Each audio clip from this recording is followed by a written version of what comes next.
Hello दोस्तों, स्वागत है आपका द किंग ऑफ किष्किंधा के सीरीज में। तो चलिए शुरू करते हैं। हमारे सृष्टि के रचयिता और उनके पालनहर्ता और उनके विनाश करने वाली शक्तियों को हम त्रिदेव के नाम से जानते हैं। वो है ब्रह्मा, विष्णु और महेश्वर। एक बार की बात है, हमारे सृष्टि के रचयिता ब्रह्मा जी अपनी योग निद्रा में देवों के देव महादेव के ध्यान में लीन थे। उनका मन विचलित था। महादेव को उनको विचलित होता हुआ देख उसका कारण जानने का अभिलाषा उठा। महादेव उनके सामने प्रकट होते हैं और बोलते हैं, हे ब्रह्मदेव, आपका मन इतना विचलित क्यों है? ब्रह्मदेव महादेव को देख के प्रसन्न चित्त में उनको प्रणाम बोलते हैं।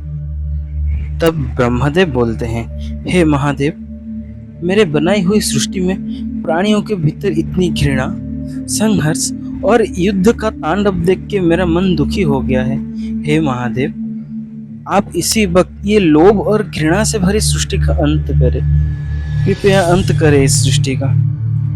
तब महादेव शांत चित्त में ब्रह्मा जी को देखते हैं और बोलते हैं, हे ब्रह्मदेव, समय से पहले यह सृष्टि के अंत करना असंभव है।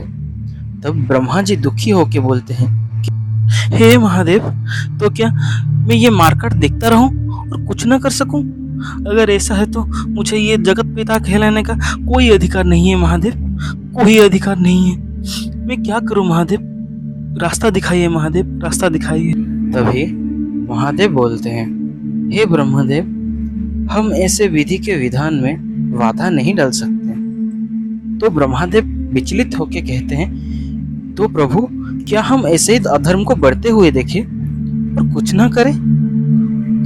महादेव कहते हैं, हे ब्रह्मदेव, अधर्म को रोकना तो हम त्रिदेवों का धर्म है।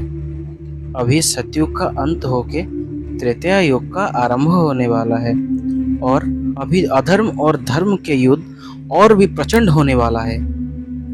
हे ब्रह्मदेव, त्रेता युग का खत्म होने के पश्चात द्वापर युग का आरंभ होगा, जिसमें भाई भाई के बीच में लोभ और घृणा के चलते युद्ध होगा और उसका अंत के पश्चात कलयुग का आरंभ होगा। जब कलयुग का आरंभ होगा तभी लोभ, घृणा और युद्ध अपना चरम सीमा पे होगा।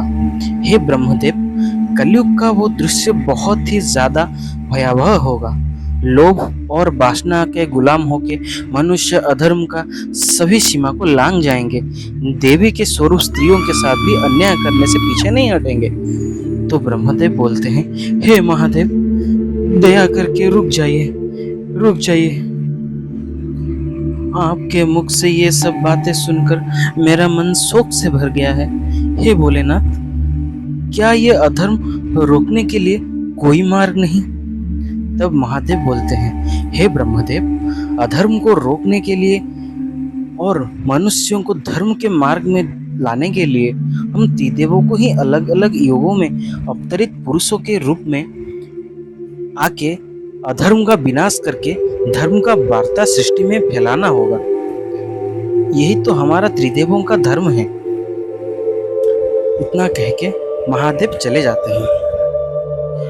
महादेव के वाक्य को सुन के ब्रह्मा जी को थोड़ा सा आश्वासन तो मिला, पर वे मन में सोचने लगे, जो मनुष्य युद्ध का मार्ग अपना चुका है उसे धर्म के मार्ग पे कैसे लाया जाएगा? यही सोचते सोचते उनके आंखों में आंसू भर आए और तभी कुछ ऐसा हुआ जिसको किसी का उम्मीद भी नहीं था। आशा करता हूँ आपको मेरा पहला एपिसोड पसंद आया होगा। Please like and subscribe and bell icon को दबाना मत भूलिएगा। Thank you, stay tuned.